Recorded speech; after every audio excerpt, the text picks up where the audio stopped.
Welcome everyone to E-MasterCast, Chicago's one and only business podcast where we showcase some of the best and brightest entrepreneurs, business owners, and coaches in our community. So thank you for joining us here today. I don't have an interview for you this week, but I wanted to make sure I gave you something that could help you in your business. I read a lot and I listen to a lot of audiobooks, and I naturally enjoy consuming a lot of information. I want to pass some of that on to you. So below is my list of 5 books every entrepreneur should read. It'll be a really quick show. I'll tell you about the book, recite a couple of my favorite quotes from the book, and give you my biggest takeaway from each book.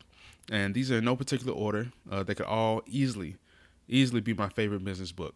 All right, so number 1, The Millionaire Next Door by Thomas J. Stanley and William D. Danko. All right, my favorite quote: many people who live in expensive homes and drive luxury cars do not actually have much wealth. Then we discovered something even odder.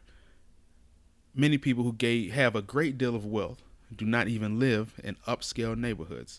Another quote: wealth is more often the result of a lifestyle of hard work, perseverance, planning, and most of all, self-discipline. All right, so my takeaway from this book is that high income earners don't necessarily have a lot of wealth. A foreign car, a large house, and designer clothes don't make you a millionaire. You can have a high income and be poor at the same time. It also reinstilled what my mother told me as a child, is that it's not how much money you make that matters, it's what you do with the money that you have. All right, so book number 2, Rich Dad Poor Dad by Robert Kiyosaki.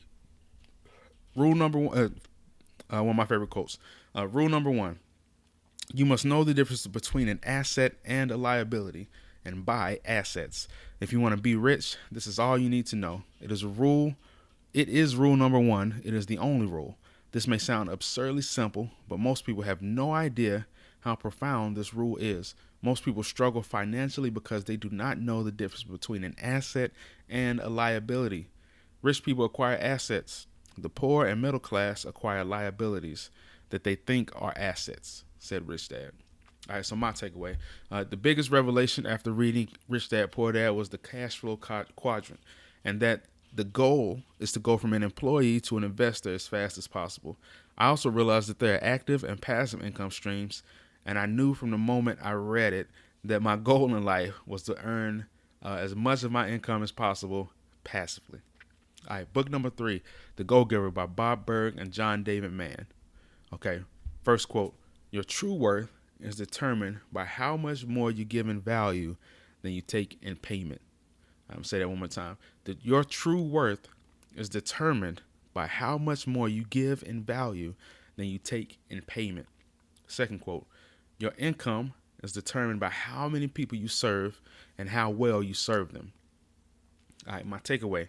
For me, this book exemplifies how business should be done. You give value first and trust that your return on investment will come in time. It's also about the significance of creating a team of individuals around you that all share the same values and mindsets that you have. Hopefully, an abundance mindset that says there's enough success to go around for everyone and we can all help each other out. Okay. Book number 4, The War of Art by Stephen Pressfield. Quote: are you paralyzed with fear? That's a good sign. Fear is good. Like self-doubt, fear is an indicator. Fear tells us what we have to do. Remember one rule of thumb: the more scared we are of a work or calling, the more sure we can be that we have to do it. Quote 2: resistance is experienced as fear. The degree of fear equates to the strength of resistance. Therefore, the more fear we feel about a specific enterprise, the more certain we can be that the enterprise is important to us and to the growth of our soul. That's why we feel so much resistance. If it meant nothing to us, there'd be no resistance. My takeaway: the concept of the resistance. So my biggest takeaway is the concept of resistance. Pressfield does an amazing job of personifying procrastination, fear, and doubt in his book through this concept of the resistance. This book motivated me more than any other book I've ever read to get up every morning or stay up late every night and sit down to do my work.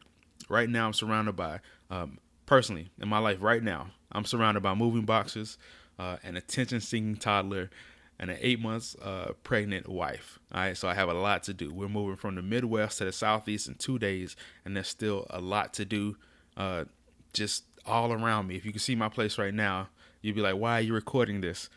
But I have to do it. Otherwise, the resistance got in my way again from achieving what I want in life. So, yeah. So, just my advice is no matter what life throws in your path, you have to keep moving forward through it. And you have to fight through, you have to fight the war of art. All right. So, number 5, traction. Gabriel Weinberg. By Gabriel Weinberg. All right. Almost every failed startup has a product. What failed startups don't have are enough customers. Quote 2. The product trap is the fallacy that the best use of your time is always improving your products. All right. So, my takeaway. In Traction, Gabriel discusses 19 channels through which an entrepreneur can gain traction in their business. I am going to list them all out, so I'll run through them really quick. All right. Number 1, targeting blogs, publicity, unconventional PR, SEM, social and display ads, offline marketing, SEO, content marketing, email marketing, viral marketing, engineering is marketing, business development, sales, affiliate programs, existing platforms, trade shows, offline events, speaking engagements, and community building. All right, using these channels, many of which I never even considered for my own personal business, you begin testing each one in your business on a small scale. Maybe anywhere from a couple $100 to $1,000, and you test each and every one, right? So and then you look and see which ones are more promising for the growth of your company, and then cross out the rest and invest more in those specific channels that are giving you the best return on your investment and bringing you the most customers and growing your business the fastest. That's, it's just brilliant. It's just my business mentor right now, the book Traction. So, thank you guys for listening. I really appreciate it. Appreciate you coming here. If you want to support the show, you can do one of a few things. You can go to the website, subscribe for the email list. You can go to YouTube and subscribe to the show on YouTube, or you can just click any one of the links in the show notes or wherever you're watching this. And what it'll do is it'll take you to Amazon. I have an Amazon affiliate. I'm an Amazon affiliate.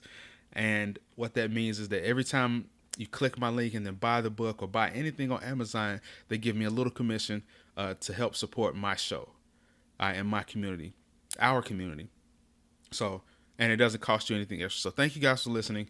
I hope you get something from this. If you like it, let me know. If you don't like it, if you want me to talk about something else, just send me an email, shoot me, or leave it in the comments. So thank you guys for listening. Hope you have a great week, very productive week. And that's it. Take it easy. Bye.